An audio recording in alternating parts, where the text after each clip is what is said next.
Welcome, guys, to the 34th episode of Twin Legends. With me today, we have our guest Samuel Buckner. In this episode, we'll be talking about Samuel research on papers on hypertrophy. We'll be talking about volume, fatigue, periodization, and range of motion. First, I would like you to tell us about yourself and your training journey, please, Samuel. Sure.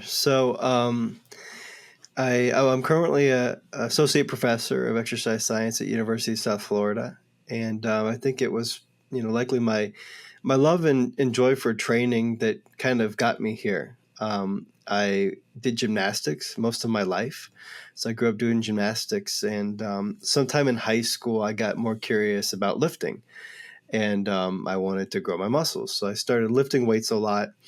And I can even remember my senior year in high school. Um, I took weight training the entire year, and we had a block schedule. So that was 2 hours a day. I got to lift weights in high school for an entire year. Then it came time to pick a major for what I was going to study in college, and I knew I liked to work out. I liked to train. And I was looking at the degree choices, and I saw something called kinesiology, and I looked it up, and it was the study of the human body and movement. And that sounded kind of cool to me. So I applied to a bunch of programs that had kinesiology, and I applied to programs that had like exercise science or any kind of name like that. And I actually did my undergrad work at Temple University, which is in Philadelphia here in the States. And I was originally a kinesiology student with a concentration in athletic training. And I've told this story before, but I chose athletic training because I thought that meant you were a trainer to athletes, meaning, I guess, more of a strength and conditioning coach role.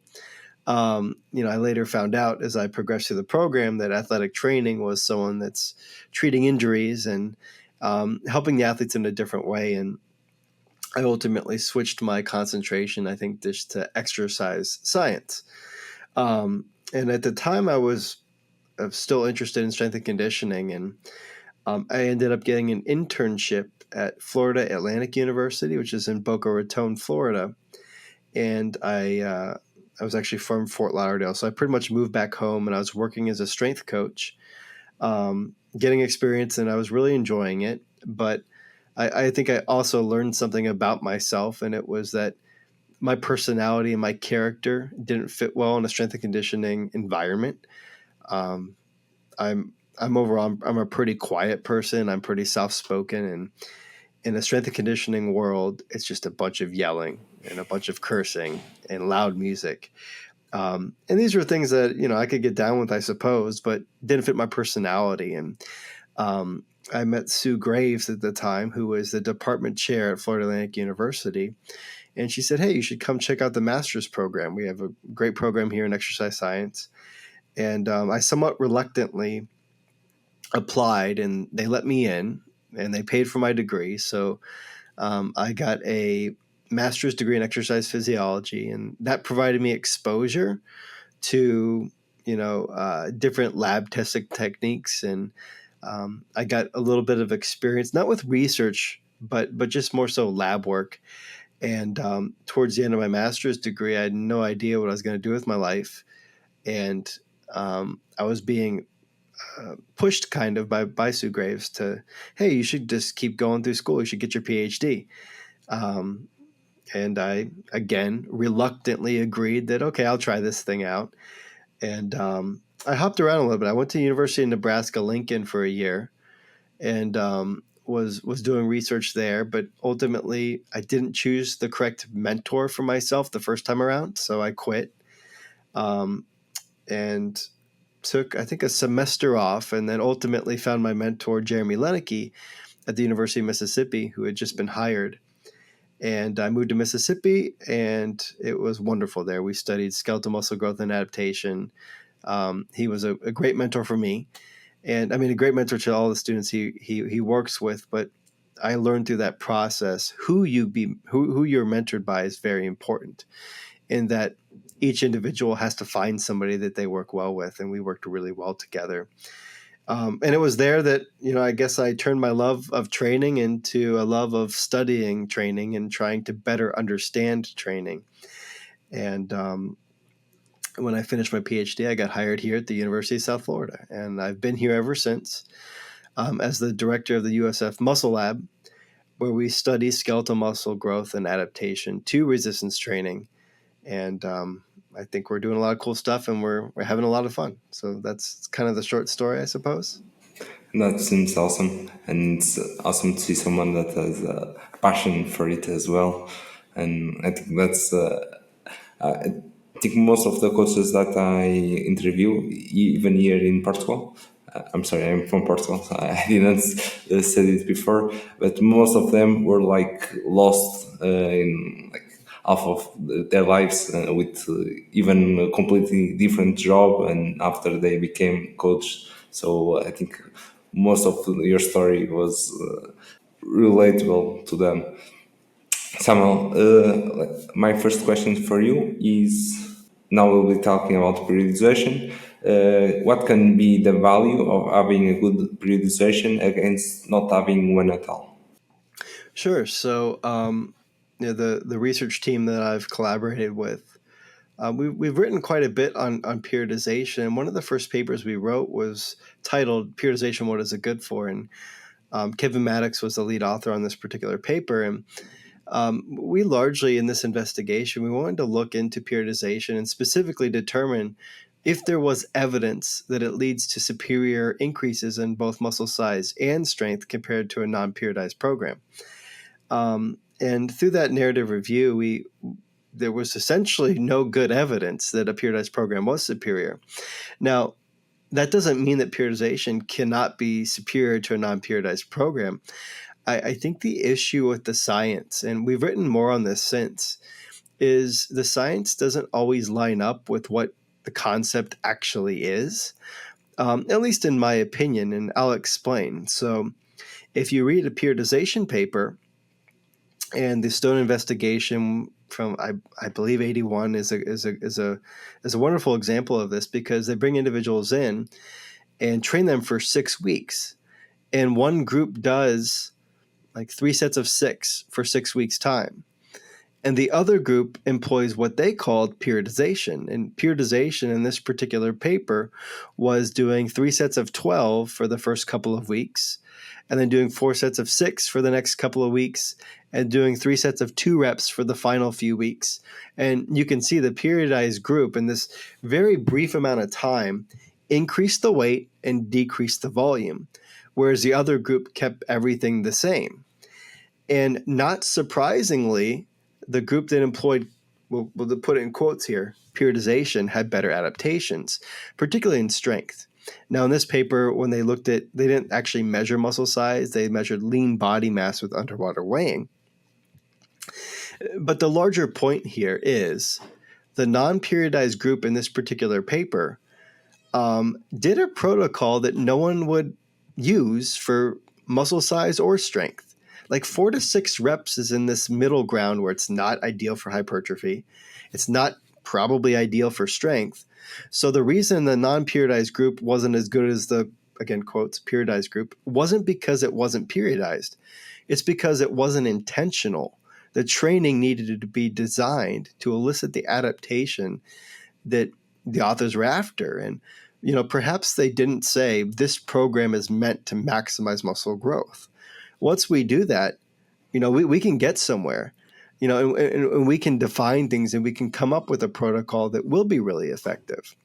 And this actually reminds me, let me check I actually just taught on this in class last night, but you might appreciate it because intertwined with this idea of periodization is kind of this idea that manipulations, like these different manipulations of training, lead to unique adaptations. And in particular, a paper by Angleri et al. From 2021. I have it pulled up just because I lectured on it last night. But the paper is titled, "Resistance Training Variable Manipulations Are Less Relevant Than Intrinsic Biology in Affecting Muscle Fiber Hypertrophy." And what this paper did is they had one group just come in and do straight sets on the knee extension machine. So like 4 sets of 12, a typical hypertrophy rep range. And the other group came in and they varied the stimulus. Now, I know varying the stimulus isn't periodization, but some people think it is. Some people think if you do different things, if the volume changes, that's a form of periodization.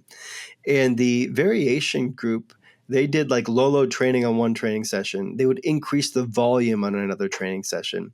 They would increase the rest periods on another training session. So they kind of had all these what people would consider sophisticated, advanced techniques implemented into the training. And they found that you could do all of these fancy things, but your cells don't know the difference. And your cells don't interpret it differently, and you don't adapt any differently than if you're just doing 4 regular sets to failure. Because the intrinsic biology is activating a signaling cascade to tell your fibers to grow. And they don't care if you're doing short rest or long rest, as long as you're delivering a sufficient stimulus. But if I can circle back, because periodization is more than what the research has demonstrated. I think when done correctly, periodization is this concept of maybe creating periods of time that have specific goals, and then also considering the stress within a training program and making sure that stress is managed properly. And this is why research hasn't been set up well to answer questions related to periodization, because periodization really becomes important when there's a risk of overtraining, when there's a lot of variables stacking up and you need to be more strategic. And the example I like to use is periodization was founded or at least as best I can understand from my reading, in the context of sport. So a linear periodization model, which I'm sure you're familiar with, in a linear periodization model, volume would be very high at the beginning of the training season, and volume would gradually decrease across time, right? Why are we decreasing volume? Well, in the context of sport, at the beginning of the season, you weren't playing, let's say, football, right? Or soccer, right? I guess football is an American thing, or the football I was thinking of in my mind.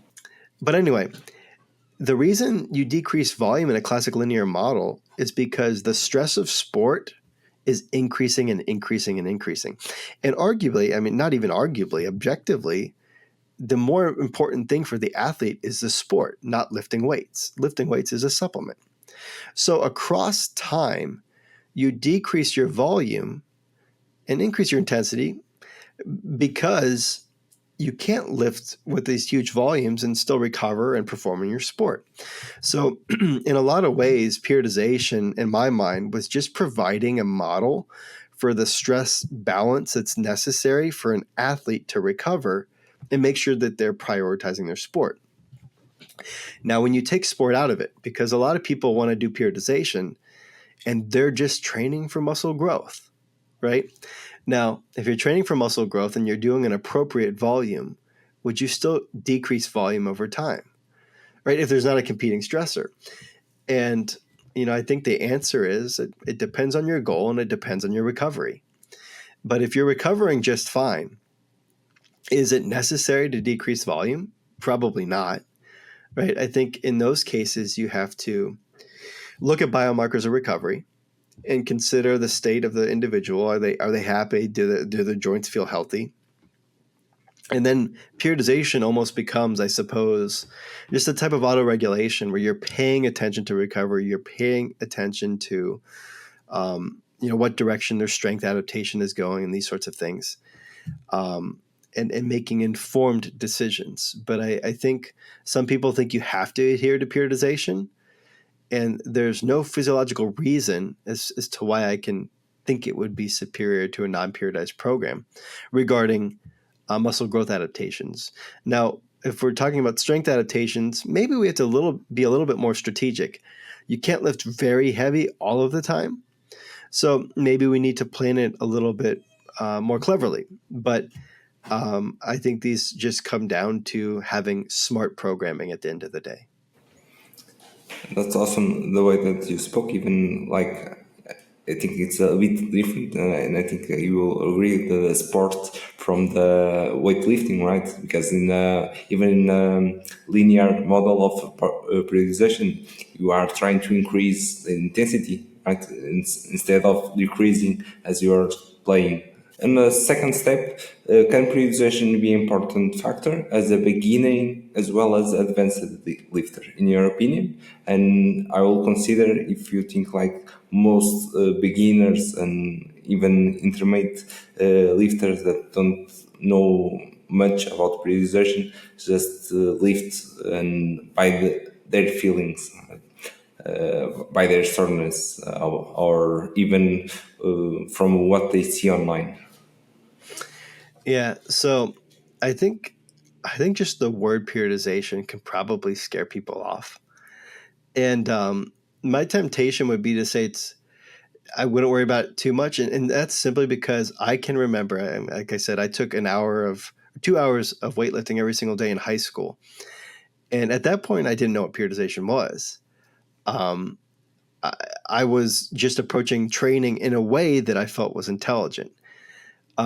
So I wouldn't and I wouldn't limit people from engaging in training just because they don't.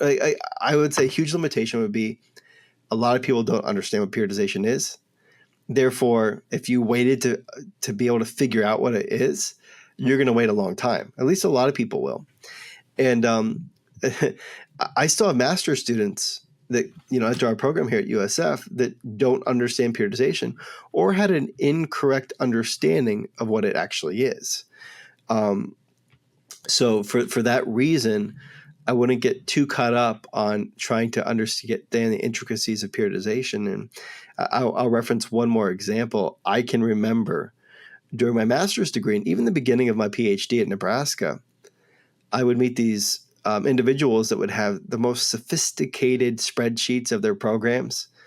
And I look at them and I look at all the algorithms and I'd be like, I don't get this. Like, what am I missing? Like, I'm going in, I'm training, but I did 70%. Should I be doing 82% of 1RM? Like, I thought these details matter that much for adaptation.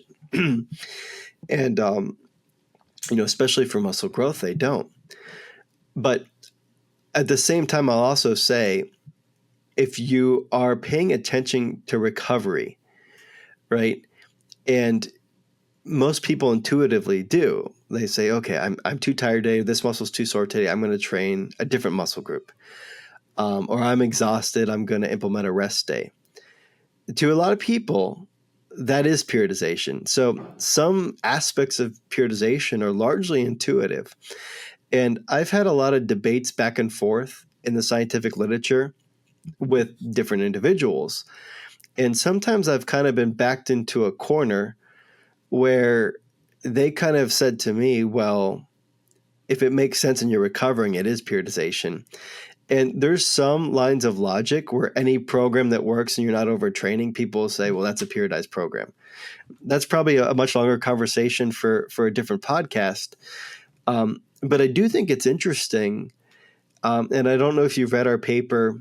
It's titled Periodization, Variation in the Definition and Discrepancies in Study Design. And oh goodness, I think Blake and Rio are going to kill me. Both of them wrote so many papers when they were in my lab. But this paper was written by, I believe, Rio Kataoka. I hope it wasn't Blake. But anyway, in the paper, we broke down all the definitions that exist of periodization. And there's very little consistency across textbooks, across papers, where some papers will say periodization is the precise manipulation of resistance training variables to maximize muscle growth. Well, what does that mean? Precise manipulation of training variables. A lot of people took that to mean, well, I have to have the right percentage of 1RM and I have to have a lot of variation in my program to maximize the muscle growth response. Well, we know that's not true. We know that as long as you're fatiguing the muscle, it's going to grow. And then you read other definitions and they emphasize the general adaptation syndrome. And they say it's necessary to account for stress in the context of adaptation. And that's the one that's more important, right? If you're working 50 hours a week at your job, right? And let's say you maybe have another part-time job and you're performing a sport, and maybe you have kids, right? These stressors stack up, and these things all take energy from us. And your programming needs to consider life and stress. And your programming should prioritize recovery, right? And sleep and all these other things. And I think any program should do that. So I probably rambled on way too much and maybe didn't necessarily answer the question. But periodization as an overall idea of managing stress is important for everybody, but that's intuitive. Periodization, the thing that's packaged and sold to people by people online of being just this overly complicated approach to training, that part's absolutely not necessary in my opinion. So we can say like just having a training program is like essential, right? Having a training program, doing the work, right? Going to the gym, doing the repetitions with intention, right? And if a person started training an upper lower split, or let's just say 3 full body sessions a week as a beginner, and they're doing 8 to 12 reps for let's just say 7 exercises per training session. What would make that program periodized, right? So periodization to one person would be, okay, on Monday you do 8 to 12 reps. On Wednesday you do 20 to 30 reps. And on Friday we're going to work in the 3 to 5 rep range. To some people that would make it periodization. I would just say that's just changing the stimulus a little bit. You're doing high load, low load, and like a more of a strength protocol. So to some people, doing the same thing Monday, Wednesday, Friday would not be periodization. And then varying it would be periodization. That's according to some people's definition. Now, the more appropriate definition would be across an 8-week training block, doing 3 times a week of full body, are you recovering? And if you're not recovering, you need to decrease the frequency to 2 times per week, right? And if you're not stimulating enough, maybe you need to go to 4 times a week. So in my mind, the second example is more important. Looking at biofeedback, paying attention to different biomarkers and adjusting as necessary to continue to stimulate and adapt in a maximal fashion. Not everybody cares about maximal. But I think that the distinction is important because some people think just variation and doing different things makes it periodization. In my mind, according to what I've read and what I understand, it's just periodization is about managing the stress and also giving an adequate stress and making sure that stress remains appropriate for the individual, if that makes sense. I think it's I don't know if you agree, like it's controlling the variables as well, not just go to the gym and lift, right? It's having like even for us, at least coaches, like we want to know our clients' sleep, our how much stress they have on the muscle. Of course, it's very hard to know that, but if they are recovering. If I can add one more thing, because I talk about this in class when I teach strength and conditioning. People feel the need to adhere to certain forms of periodization. So one of them that was popularized probably maybe a decade ago at this point was daily undulating periodization, where the original model of daily undulating periodization that I'm aware of would train like hypertrophy, strength, and power on different days. And they looked at which variation of hypertrophy, strength, power, which order was optimal for adaptation. And I think if you put the hypertrophy day before the strength day, maybe it's less ideal because you're not recovering. And I'll have students in class that say, when I program, I use a daily undulating model. And I'll say, okay, what's the goal of your program? And they'll go hypertrophy. And I'll say, well, why aren't you training hypertrophy, hypertrophy, hypertrophy? Right. And again, I think that's just sometimes we don't think that oh, we don't have to train that way. Yeah, one paper says that this is superior to the thing that they compared it to, but there's no way that hypertrophy strength power, a daily undulating model, is superior to muscle growth compared to a training program where you just train hypertrophy, hypertrophy, hypertrophy. So I figured I'd add that in because I'm sure some people have heard of daily undulating periodization. And I even at one point thought, oh, I need to add in a power day and a strength day to maximize my adaptation. That's not true. I need to add in a power day and a strength day if I care about strength and if I care about power. So maybe someone out there will appreciate that tidbit. I would like 10 years ago. I at least my training regime was with the last weeks were power, and I don't know why, but I did it, and it was the way that I was taught. Yeah, I think we've probably all done a form of that. And I'm sure a lot of people listening have done that. I did it, and I wish I would have heard somebody tell me I didn't need to. So yeah. Samuel, now we'll be talking about volume and fatigue. I'll be asking you how important is volume. Can we talk about volume without considering intensity of the training sets? Sure. So my lab has recently published on the topic of volume, and we're currently doing research to better understand volume. And it's been my opinion for a while now, probably 6 to 8 years, I've held the opinion that the importance of volume is exaggerated, um, at least in the social media space, the online evidence-based community, in my opinion, exaggerates the importance of volume. And the reason why, it seems to be just a few key papers that show what some people would call a dose-response relationship between how many sets you do and how much hypertrophy that you gain over time.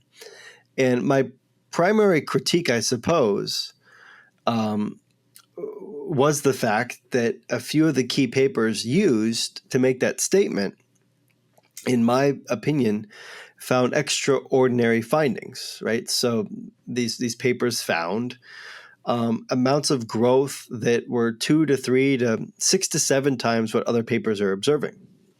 And to me, that was interesting. I was like, okay, going from 3 sets per exercise to 5 sets of exercise is like doubling the muscle growth response. That seems odd to me because I assume you've gotten 90% of the stimulus, if not 100% of the stimulus, with 3 sets. So I was always interested, how is the growth so drastically different from just adding 2 sets?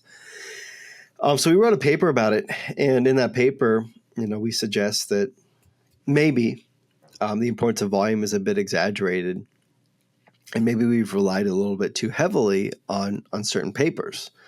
And I've gotten considerable pushback, I would say more so in the online social media space, where I think certain ideas get intertwined with people's identities. And I think data can sometimes be emotional for individuals. So I have gotten considerable feedback or pushback. But I think the point remains that the majority of the literature seems, in my mind or in my view, to suggest that somewhere around 3 to 4 sets maximizes the muscle growth response. And I would have a difficult time coming up with a rationale as to why doing more on an exercise would lead to more growth, right? And the important thing to consider here is, and I've mentioned this in other podcasts, but it's a very important concept. I don't think muscle growth is infinite within a training session, right? So the ability to do more does not guarantee an outcome of gaining more, right? If that were true, there would be some individuals who would never leave the gym because they'd never want to stop stimulating more and more and more and more gains. So on a given movement, when you approach a movement, let's say it's a knee extension for simplicity, your goal when doing that knee extension is to activate and fatigue the majority of the motor units, and a motor unit is an alpha motor neuron and the muscle fibers that it innervates. You want to activate and fatigue the fibers involved in that movement. Now, I believe that somewhere around 3 or 4 sets, you've accomplished that. So move on to the next exercise. But some studies would say that more is better. And I don't know at what point, because I've heard some communicators saying, it looks like we don't know the upper limit anymore. It's still open-ended. And I don't think that's true. I think that's a generous interpretation of the literature. And, I could be wrong, but I do think there's this tendency for people to want higher volume to be better. And I just don't think the data, when you look at the data critically, and when you consider a few of the studies, it's a little maybe too good to be true.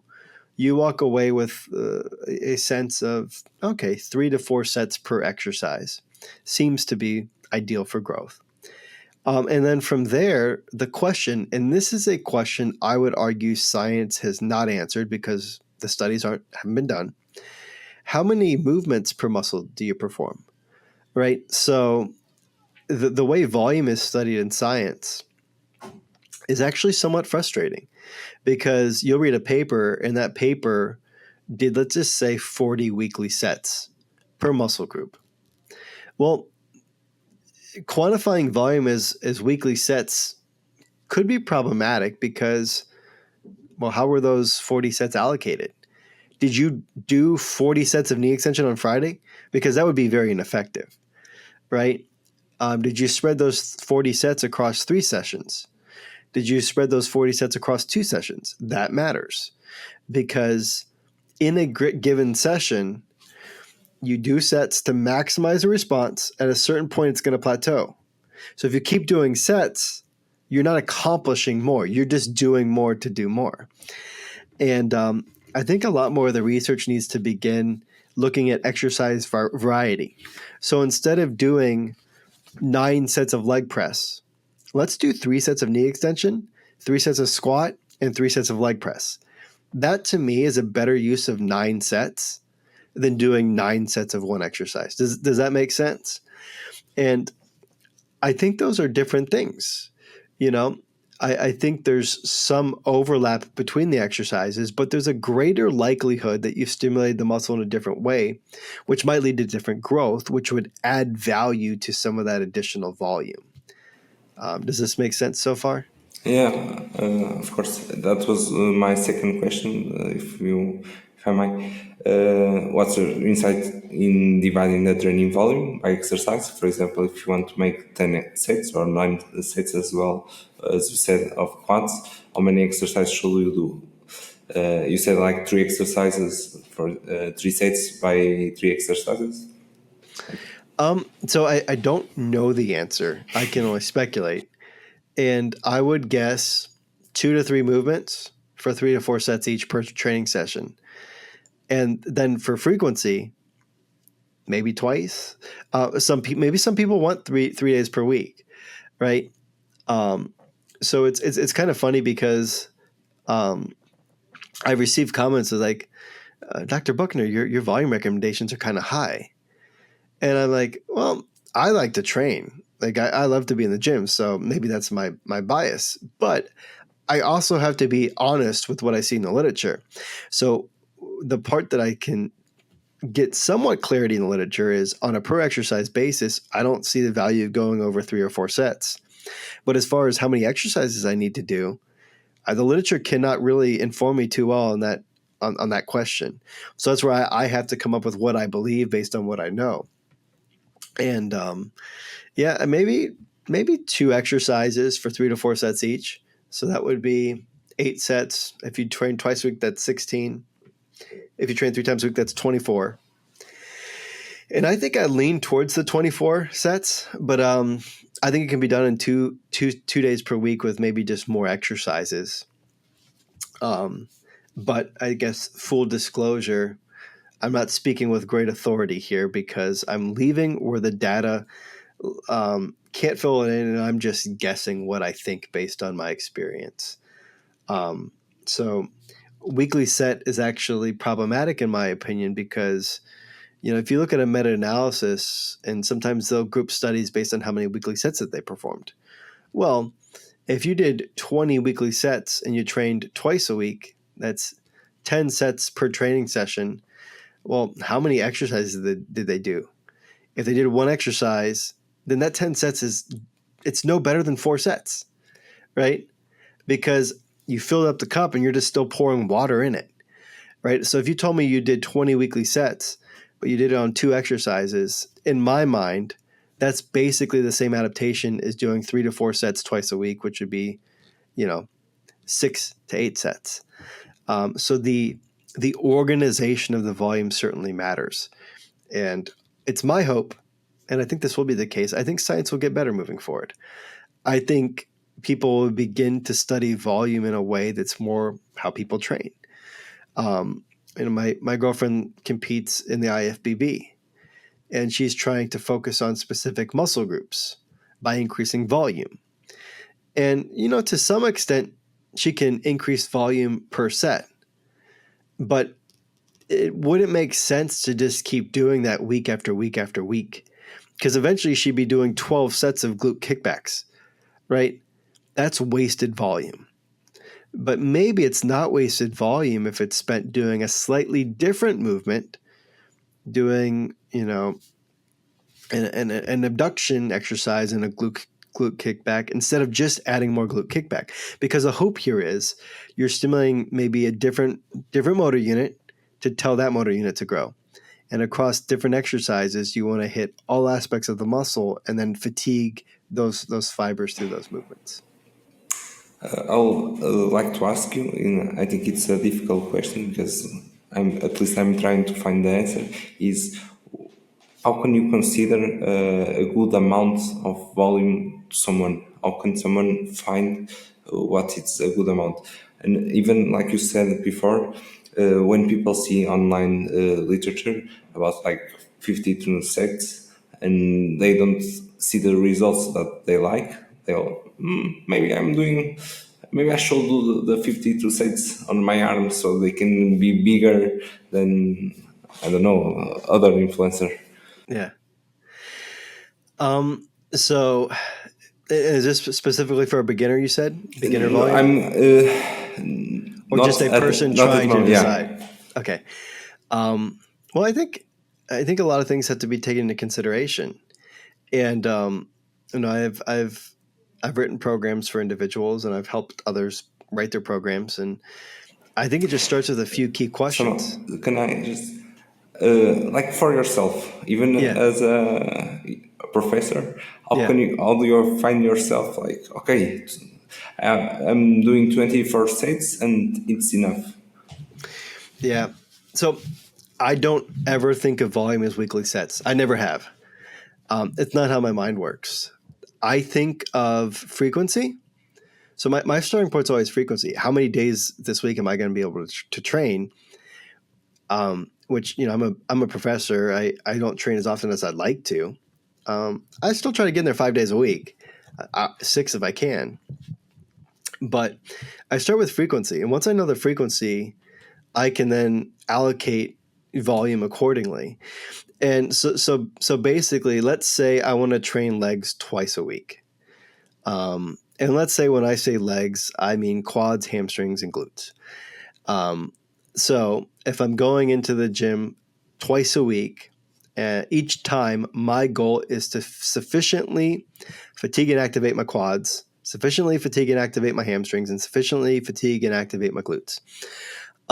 For me, that's going to be probably 2 to 3 exercises for each, and not very similar exercises, but different movements, because an abduction machine I might feel in my upper glute, whereas I like a single leg press. Who makes it? Hammer Strength. Hammer Strength makes a single leg press that really hits your glute, and it hits the glute in a different way. So I think that volume is of a different value than the glute volume I got on the abduction machine, if that makes sense. And the only reason my program's heavy glute right now is because I train with Holly, who's IFBB like bikini. So I've been doing a lot of her programs where that's the focus. But the concept remains the same. For the quad, I might do a knee extension because that's low hanging fruit for training the quads, and maybe I do a quad focused leg press and a squat, right? So these movements have overlap, but some of them might be hitting the muscles in a different way. So maybe I'll do 4 sets on one movement, 3 sets on the other, and 3 sets on the last. That's 10. And per muscle group. And if I'm training twice a week, that's 20 sets. And I think that's reasonable for how I have to organize my training. Now, a person that can train each muscle group 3 times a week might do it a little bit differently because they can save some of those different movements for a different day. Does that make sense? Yeah. So, and maybe it equates to something similar at the end of the week, but I do not think of it that way. I think of it as in this training session, if I'm training this muscle, I want to activate and fatigue this muscle. And the volume I do today, in my mind, has very little with the volume I'm going to do later in the week, right? Because in that session, my goal is to maximize what I can get out of this muscle group. And, people like to look at the math and say, okay, well, I did this many weekly sets. Well, that's great. It probably simply means you increase the frequency because increasing the sets isn't always going to render an increase in muscle size. If that makes sense. Yeah, and overtraining is a myth, is a thing that only beginners should be worrying, or should we strive to increase it year by year? Overtraining, I don't think it's a myth, but I think it's kind of elusive.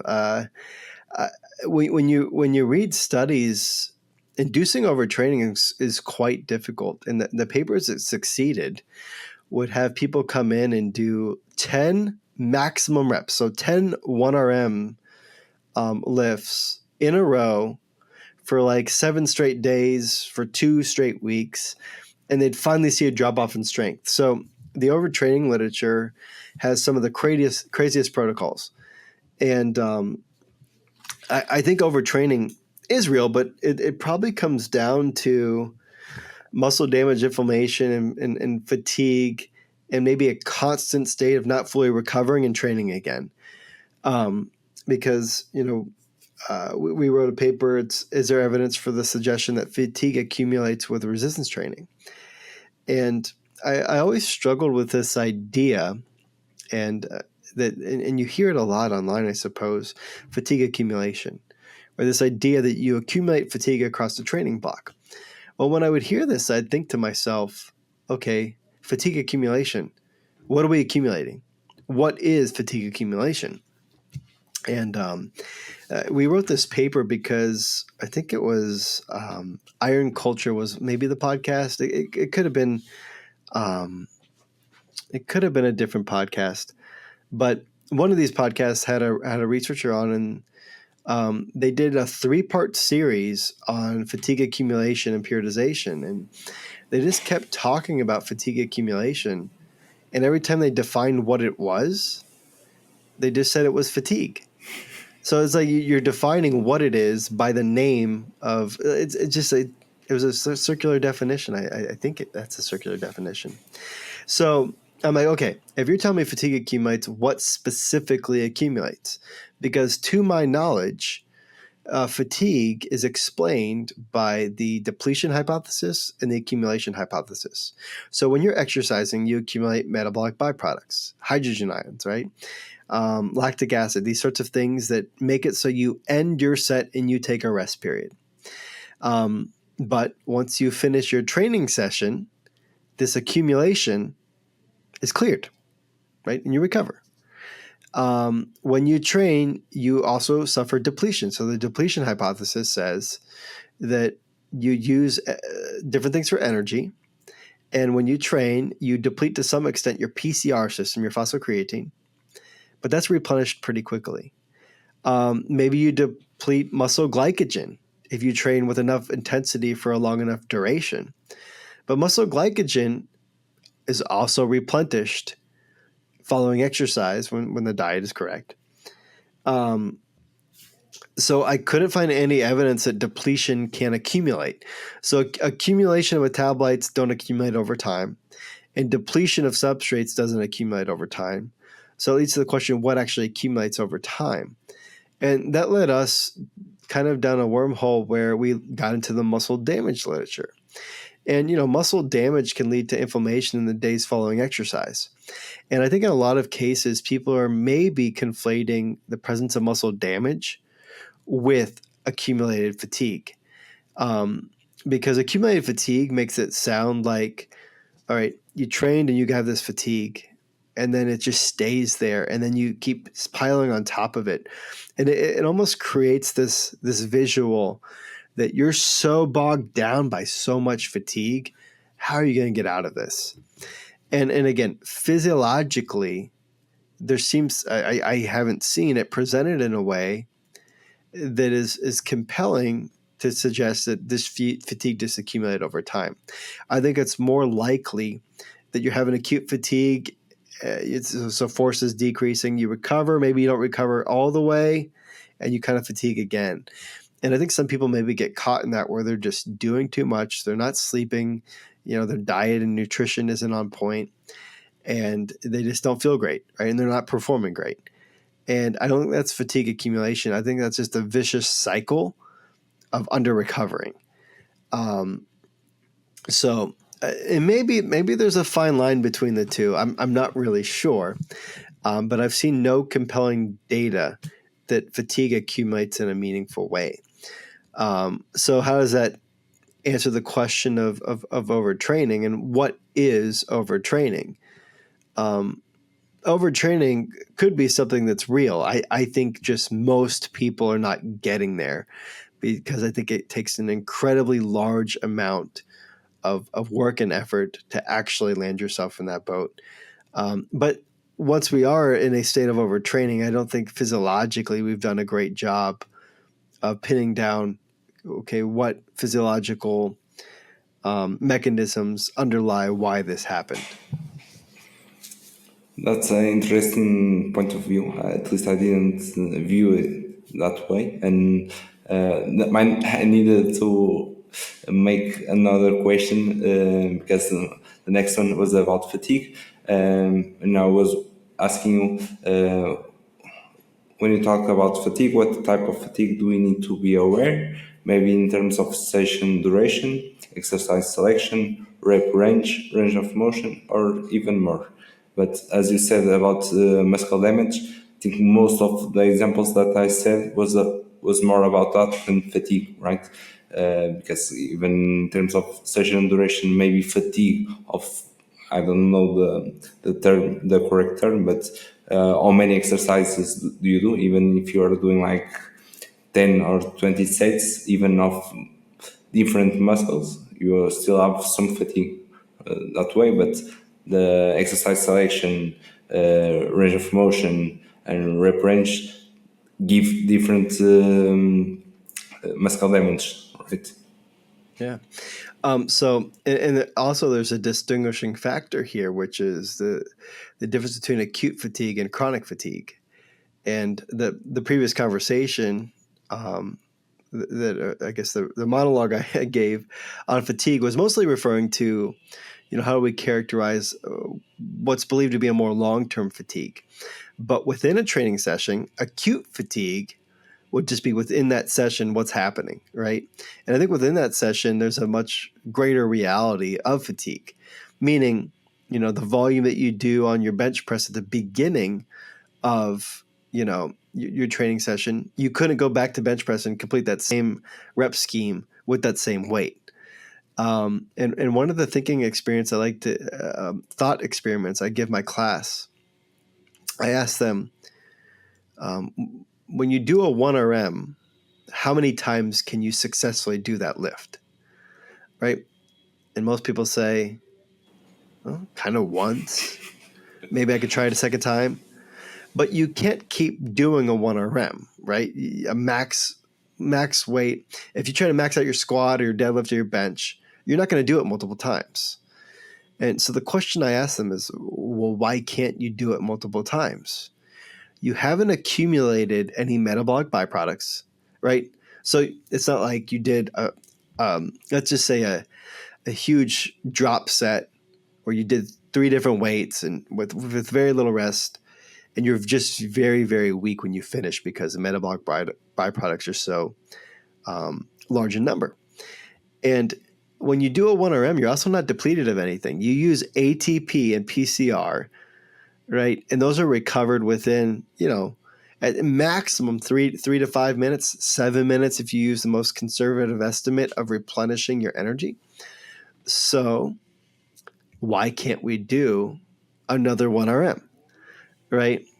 And maybe we would argue there's a psychological component there where our brain's just holding us back. But I also think there's a great amount of stress on the muscle and the connective tissue from the heavy external load. So even though there's no accumulation, even though there's no meaningful depletion, which are our 2 primary hypotheses of fatigue, I think our muscle has sensed trauma. It's a very heavy weight, right? And that tension is probably signaling to the brain, let's not let it fire at 100% because it's not safe to continue to lift this heavy, heavy weight. So this would be a central mechanism working in an acute sense, right, where it's protecting you from lifting this heavy external load multiple times because maybe this comes with an injury risk, right? So we don't want to lift heavy things multiple times within a training session if it's putting tremendous stress on our connective tissue, because that could lead to an injury. So it's just an interesting thought experiment, right? Because a 1RM doesn't fall into traditional fatigue. Yet it's very high stress, so we likely decrease our output to limit our own strength in some scenarios, and I think that's very much the case. But also thinking within a training session, I had a conversation actually last night, and the conversation was the launching off point was supplements. And, a lot of supplements are sold to people with the intention of helping with fatigue, making it so you fatigue less while you train. And to me, that's interesting because if I'm training for muscle growth, I'm training to fatigue myself. So it's kind of funny to me, and this is maybe another interesting thought experiment for the listener. If fatigue is what induces growth, at least to some extent, it seems to be the case, then why would we take supplements that try to lessen fatigue, right? Nitric oxide boosters. I mean, those aren't popular anymore, but they were aimed at anti-fatigue, increased blood flow. Creatine, right? As an energy substrate, increased creatine theoretically would mean you can do more. But do we always want to do more? If the goal is to fatigue the muscle and get to failure, then fatigue is a good thing. Fatigue, excuse me, Bro. Fatigue is your friend. Fatigue is going to get you to that growth stimulus. So I think when you're training, I don't think we should be scared of fatigue. I think we should embrace it because fatigue seems to be related, at least on some level, to maximizing growth. You make me remember when people with their training programs they do like they don't want to do like chest and triceps because their triceps are fatigued. So, but and they put them on another day. But if your muscle is already fatigued, why don't you want to? Okay, you don't need to do 20 sets if you only need to do 5 to have the same results. Why do you want to rest off rest, right? To do it next time. So I think those people would probably fall in the volume camp where their weights would have to go down and their volume would go down. Therefore, they fear that their gains would go down. And the best example, or one of the examples I would use as maybe a point against this, is the fact that if you use blood flow restriction, so blood flow restriction is a technique that I've used in my lab, you inflate a cuff around your arms or legs, and that cuff basically is inflated to a pressure that's going to reduce arterial inflow, so reduce blood flow into the muscle, but it's also going to stop blood from leaving. So blood gets trapped distally to the cuff. And what this means is, let's pretend you're doing bicep curls. You're creating metabolic byproducts, and those metabolic byproducts would typically leave the muscle, right, and be cleared. And you'd have a nice, clean environment for contraction, and that fatigue would essentially be metabolized or taken up by other tissues or whatever it might be. With BFR, that can't happen. You trap the metabolites, you bathe the muscle in its metabolic environment, and you basically make it so people fatigue more quickly, right? And BFR accomplishes this by reducing the volume necessary to reach fatigue, and it does it without compromising the amount of muscle growth that you get. So this demonstrates the idea that you don't need to always chase volume within a session by avoiding fatigue. A second example, and people will disagree with me on this one, but again, I think we have to have consistency and logic in how we apply things. Another thing you'll see is that you need to rest for a long time between your sets, because too short of a rest period will affect your volume, which will then affect your growth. Well, with low load training, 30 seconds rest works just fine. With high load training, I also think you can probably get away with 60 seconds, but there's probably a point where the rest becomes too low, so you're not able to do enough reps to remain in a hypertrophic rep range. So there's a review paper that kind of just came out, a meta-analysis, and in my opinion, and I know I went on a huge tangent here, but now we're on rest periods, if you don't mind. No, it was the next question, so it's awesome. Okay. So this meta-analysis on rest periods, in my opinion, is probably doing more harm than good. The recent meta-analysis on rest periods suggests, I believe, that you need to rest above, it might be a minute or it might be a minute and a half, to maximize muscle growth response. In fact, as I'm talking here, I'm going to pull up one of the quotes because I think it's important. Yeah. And what's interesting about this paper, and what's, in my opinion, problematic about this paper, is the fact that they included low load training and high load training studies in the meta-analysis, right? So some of the papers they included looked at low load training in conjunction with long or short rest periods. Well, we know with low load training, you can use short rest. With high load training, you can't. Yet the meta-analysis included both in their paper and then put out a conclusion that I don't think could be supported by the data included. So, okay. Yeah, so I'm just going to quote some things I've read online recently based on this meta-analysis. One of these things I've read online is resting for 1 minute or less impairs hypertrophy. That's a conclusion made off this meta. That's not true with low loads. And low load studies were included in that meta-analysis. So that's simply not true. Resting less than or equal to a minute between sets was seen to be suboptimal for hypertrophy. Again, that's not true with low load training. So it's interesting that science does this sometimes, right? A meta-analysis gets run and a meta-analysis says, well, it looks like you need to rest more than 1 minute. But you cannot make that statement outside of a context of what was the load lifted. If you lift a light weight, you can rest for a short period of time. If you lift a heavier weight, you need to rest long enough to lift that heavy weight enough times to remain in a hypertrophic rep range. Now, when you read that meta-analysis, there's other issues with it.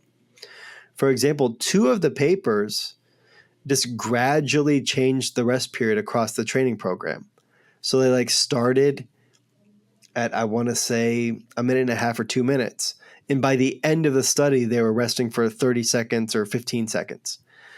And what the authors of that meta-analysis did is they averaged it out to be 80 seconds.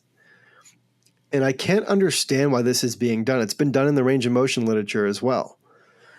Now, if you say they rested on average for 80 seconds, 80 seconds is probably sufficient for hypertrophy all of the time. But that's not what the study did. The study, for half of it, probably rested less than 60 seconds. And for half of it, rested well above 60 seconds. So taking an average and acting like that's what the study did, I think, and people might disagree, I think that's highly inappropriate. And I don't think it should have been included in the meta-analysis. So I do think it's problematic that messaging is out there now. You need to rest more than a minute, because rest period recommendations, in my opinion, need to be made in the context of the training load utilized. So if you're using 30, 40% on 1RM, you can definitely rest less than 60 seconds if you like. And then with heavy weights, the movement matters. I think you need more rest on a squat than you need on a knee extension, right? And I think you need more rest on a deadlift than you need on a selectorized, whatever you want to pick, right? And it's also interesting, if you read one of the papers in the meta-analysis, again, a meta-analysis can only be as good as the papers that you put into it, right? So one of the papers, I don't think I have the name of it offhand right here, but one of the papers was a strength protocol. So they're doing a strength protocol. And so they're lifting 4 to 6, I think a 4 to 6 rep range. And interestingly enough, the group that rested for a shorter period of time saw small changes in their proxy for muscle size, I think is lean body mass. And the group that rested for a long time didn't. So this is another instance where the individual study has a better explanation than the meta-analysis. So if you're training for strength and then you decrease the rest period, it becomes like more metabolic. So there's actually a physiological rationale as to why in that particular study, short rest might have been beneficial, right? But that's not what they did. They clumped them all together in a meta-analysis and made a conclusion that you need to rest more than a minute. And I don't think that's correct. It makes a lot of sense. And I was thinking about for example, the traditional sites compared to the drop sets as well. They said like if the volume is the same, the results will be as well the same. So yeah, there's sometimes it's frustrating to me because there's an inconsistency in logic applied across studies, where one study will tell you you don't need to do this technique, it doesn't lead to anything meaningful, and then the study over here will tell you the opposite. And it's like, well, how can these two things be true? And if I can provide an example that I used in class last night, this is shifting gears again, but it's one of my favorite examples of recent times. There's a few papers that have just come out. One's still a preprint, and one has been a preprint, and now it's published. And it's on proximity to failure and muscle hypertrophy outcomes. Zach Robinson's meta-regression. And I think in that meta-regression, they suggest you don't need to train to absolute failure, but the closer you get, within a certain extent, you get more growth. And, overall, the scientific literature and most people seem to suggest that you don't need to train to failure, you just need to get close to failure, right? Then the lengthened partial paper comes out, and it suggests that if you want to maximize muscle growth, not only do you have to go to failure, you need to go beyond failure, right? So the resistance training beyond momentary failure, the effects of lengthened partials supersets on hypertrophy and the gastrocnemius. So to me, and I made a post on my social media, I said, this type of messaging, I think, is what turns a lot of people away from science. We tell you don't need to train to failure. And then we also tell you, but you need to train beyond failure, right? And could these two things be true? Now, maybe we could create a scenario where we say, well, these are different muscle groups. Maybe it's a muscle group thing. Maybe it's an exercise and movement thing. And these could all be fair points. But that's why it has to be rooted in some concept of physiology and adaptation to explain it. And I'll take it one step further. we'll tell people that drop sets aren't superior to straight sets, right? But now if length and partial beyond failure supersets are superior to traditional style training, should it not be true that drop sets would also be superior? Because just hang with me with my logic here. How would a drop set be any different as far as a mechanism? The mechanism, I assume, with the length and partial superset would be additional volume at the long muscle length. Well, any drop set or even low load training, in my mind, would exploit the same mechanism, which would be additional volume. You're getting the full range of motion, but you're still getting additional volume with the long muscle length. So it's frustrating even to myself, the inconsistency that we have in some of our logic and rationale. And why this paper saw it is it perhaps it's fascinating, but it still pokes holes in, like, sometimes the science that we're doing is so incredibly inconsistent.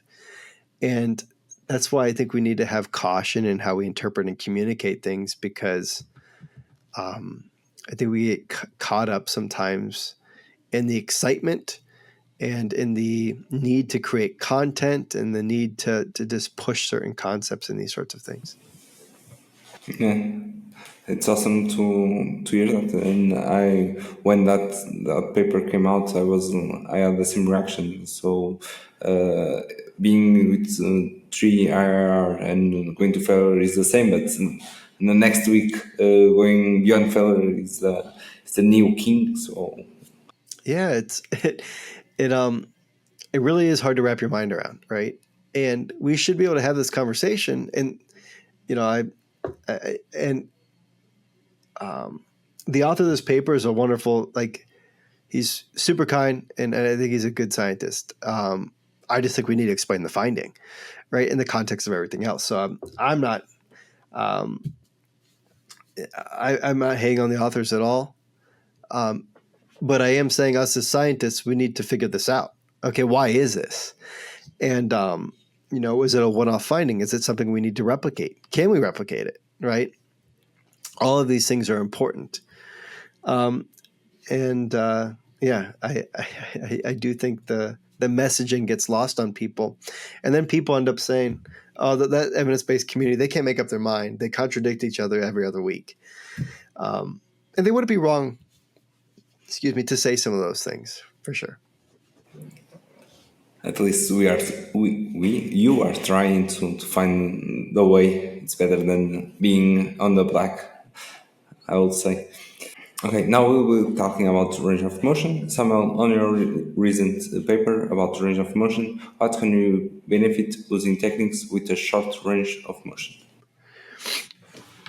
Yeah. So my interest in range of motion, I think it was stimulated by just the sheer amount of content that was happening online. And at the time, I was trying to understand it. All right. So we're telling people a lot of interesting new ways to do exercises and different ways to manipulate range of motion. And I was trying to understand how and why. And in doing so, I started engaging conversation online and trying to push people a little bit, like, oh, what do you mean by this? Or what's the mechanism behind this? And I wasn't really getting answers. And I've told this story before, but at one point, and this paper is still used, this particular Goto paper kept being used as a piece of evidence that length and partials were superior to full range of motion.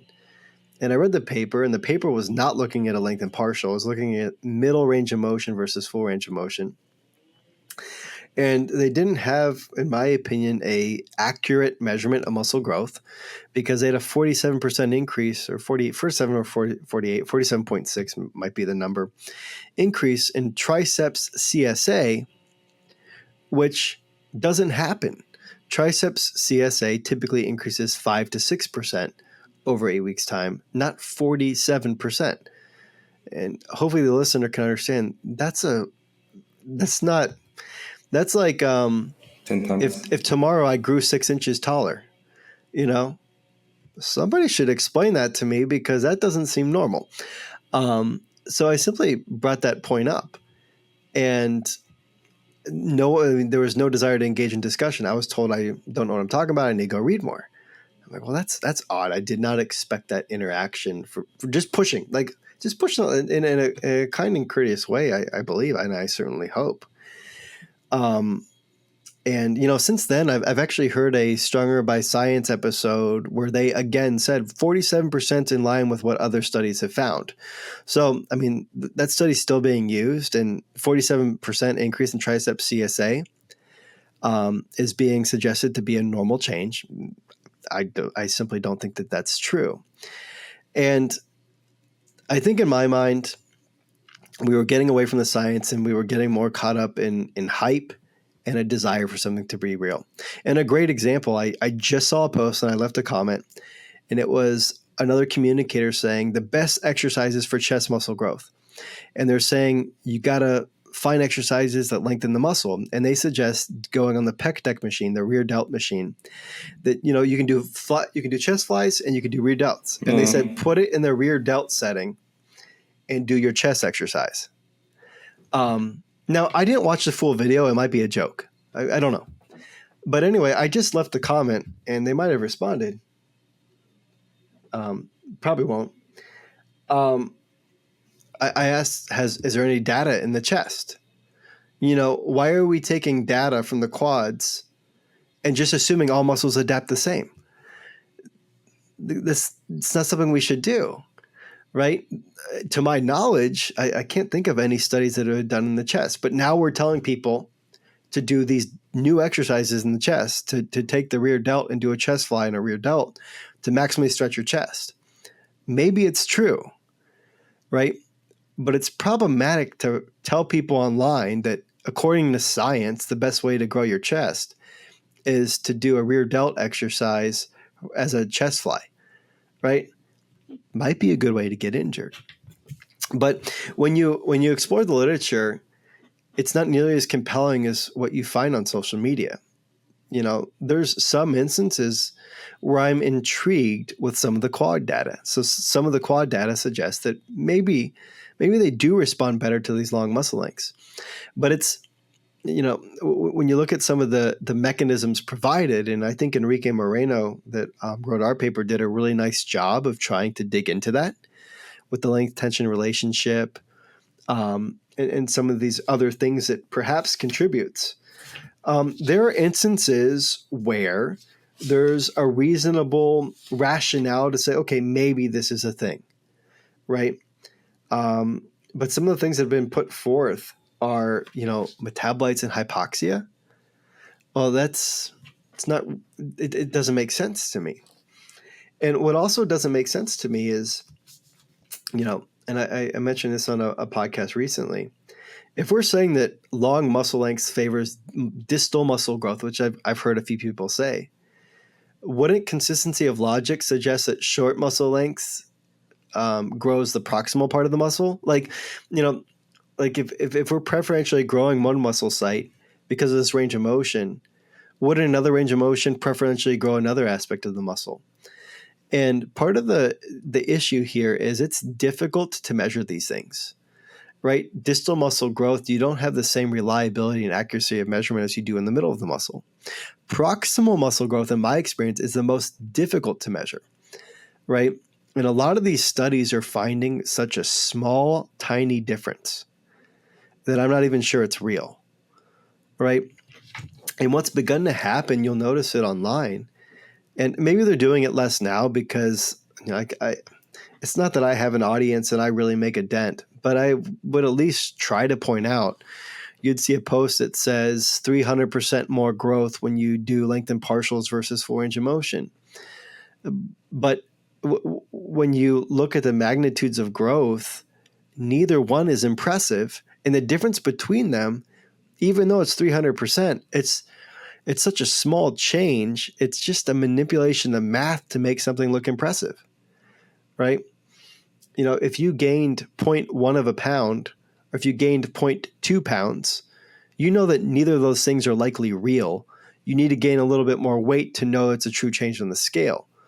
But you can say, I put on 200% more weight than this other person. You can make it sound impressive even though it isn't. And just the fact that I've seen quite a bit of that makes me so skeptical of everything that's being communicated. And when we dug into the literature, we found that a lot of it wasn't as compelling as it was being portrayed. And also, some of these papers have a different explanation. So the Goto paper, the original post said there's 3 studies that show, the meta-analysis that came out by Wolf and colleagues. There was 3 studies that they cited. The Goto study was one of those 3, and the Goto study should not have been included because it saw 47% increase in tricep CSA. But they also had the Pedrosa paper, I believe, in that paper. And the Pedrosa paper did a volume-matched protocol of like 3 sets of 6. It wasn't necessarily to failure at the different ranges of motion. So I think that one maybe wasn't set up correctly for muscle growth.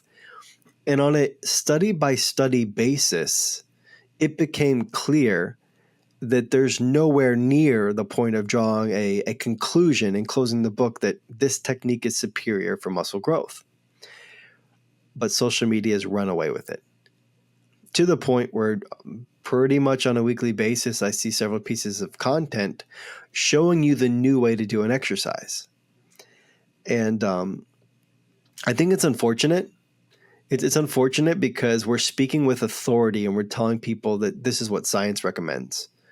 And science is meant to be cautious, right? Science should be cautious and say, hey, based on this data, I wouldn't be surprised if in 4 to 5 years, a lot of people are training at long muscle lengths for this muscle group and for this muscle group. It's probably not all of them. But that's not. Instead, we're going to tell people to train their extensor digitorum longus at long muscle lengths.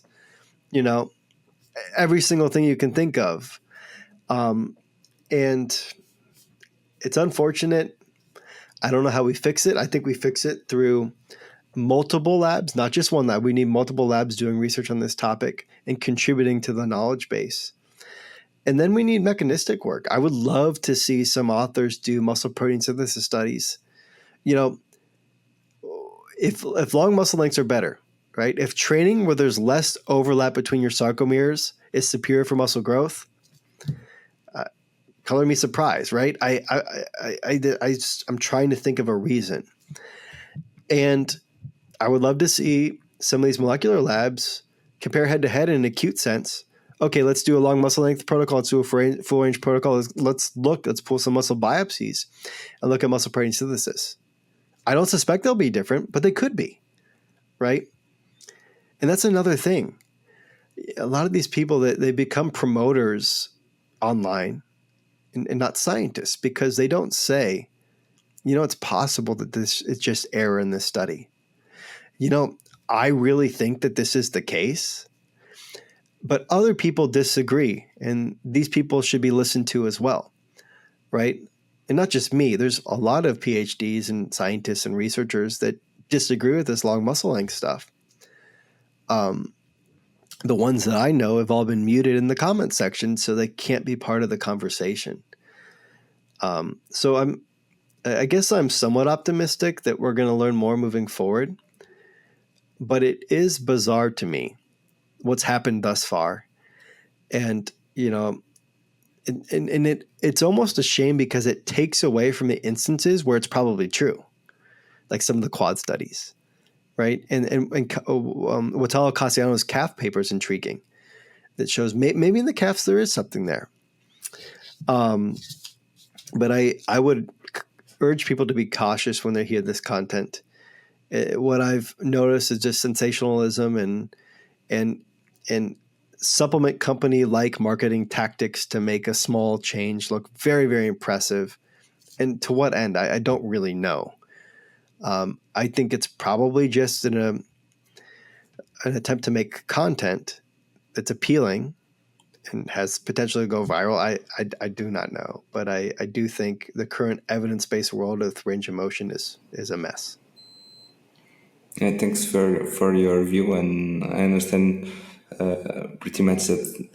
Yeah, we coaches want to coaches, and even the person that made Dr. Wolf launched his app, launched a lot of content around that, and something that we should be cautious about.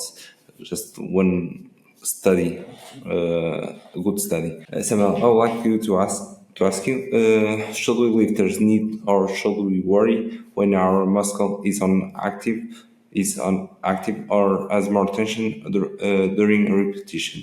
Still on the topic of range of motion. Yeah, yeah. Um, I think, I mean, tension's important, right? Tension, ultimately, and a lot of people say it's mechanical tension that leads to skeletal muscle growth as a primary mechanism. I don't believe it's mechanical tension. I believe it's internal tension.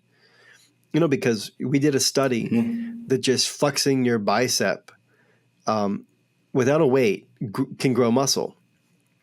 And I think we're getting to the point where maybe we're overthinking it, right? Because if you're doing,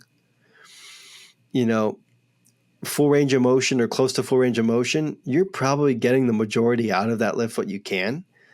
And, I guess unless you were training isometrically, where there could be less optimal places and ways to train, maybe you'd be at a disadvantage.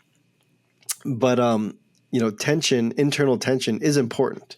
But I think that internal tension, you know, can happen independent of what the external load is.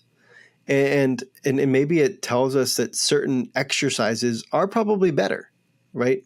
Some exercises mechanically lend themselves to a better contraction. And that's why I think with, training experience, you kind of learn what movements you like, what movements you connect with. And I think a good example that I can come up with is Holly, my girlfriend, likes to do seated calf machine. I like standing calf, or not calf machine. I'm sorry. Seated hamstrings. I like standing hamstrings. And she likes the long range of motion. Like she feels like she has a better mind muscle connection. And I like the shortened part of the range of motion. Like I get the maximum mind muscle connection at the shortened range of motion. So I think you can't take the individual and the mind muscle connection out of the equation. We're telling people you need to do this and this and this and that. But developing some awareness of your muscles and how to contract them and how to connect with them by finding movements that work for you. I don't think everybody benefits from doing all of the same lifts. Now, maybe in general, there's exercises that we say for most people, this is a very effective movement. But there's movements that a lot of people like that I try and that I just don't feel a good connection, and I don't feel like I fatigue my muscle when I do several sets. So I pick a different exercise.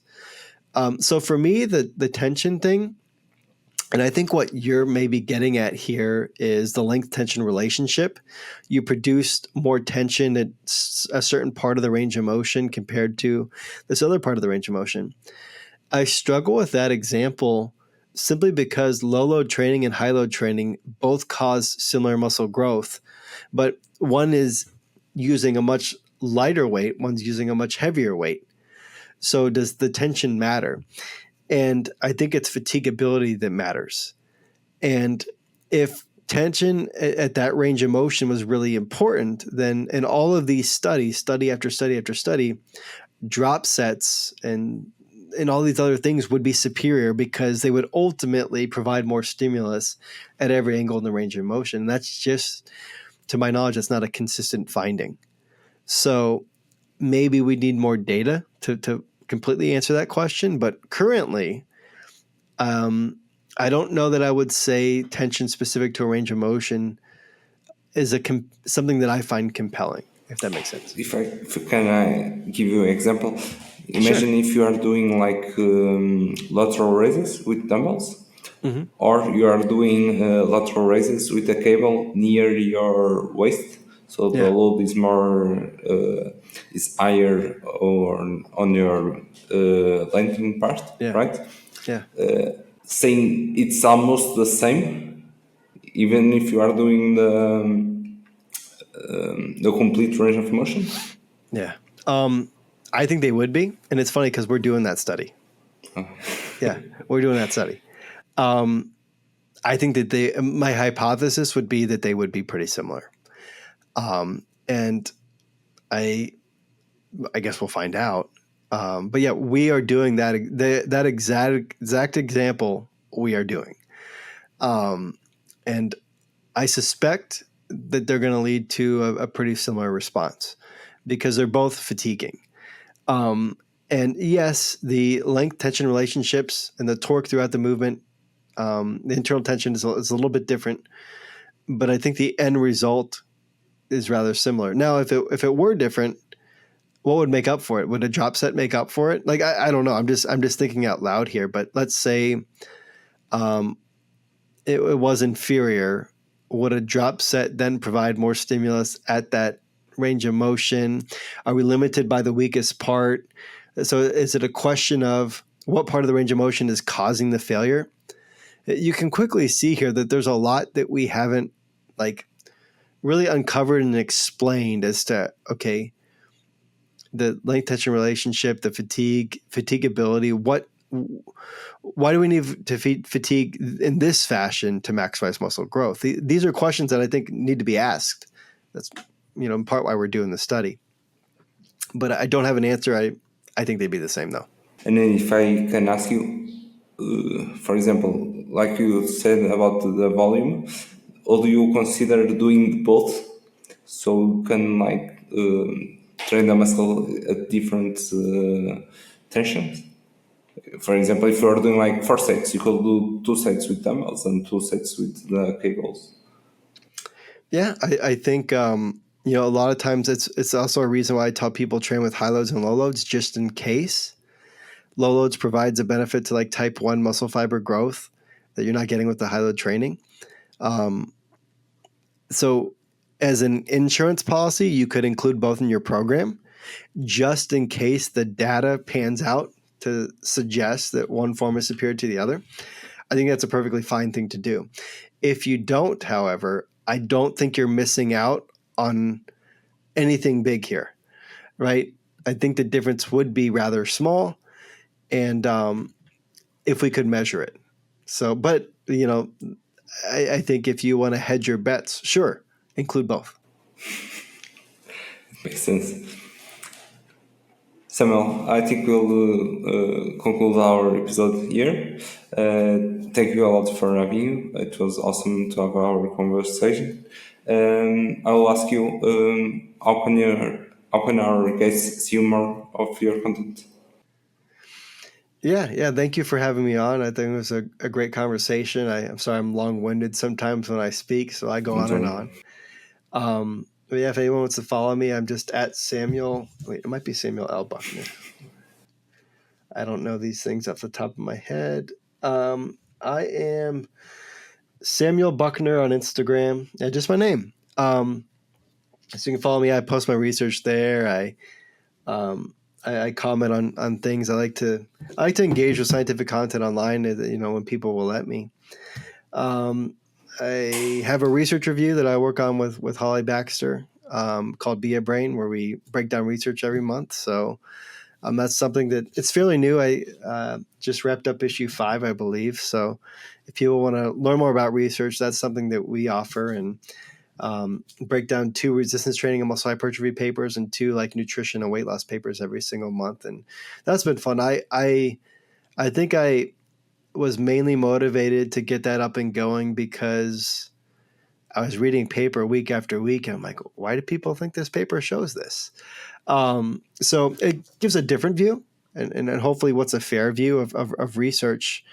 But it's just been really fun to do, and I like sharing my ideas with people. One thing that I think is important is, we should not all think the same. People should think differently. And in science, so often that's not the case. If you disagree with people, they make you the other or the bad guy. But in reality, disagreeing with each other is so healthy, and it makes us better, and it makes everybody a little bit sharper. You all can check that out if you're interested. Other than that, yeah, I have Twitter, but I don't think I tweeted in a couple of years, so don't follow me there. Samuel, thank you a lot for being here. It was awesome. Thank you very Yeah, much. of course. Thank you.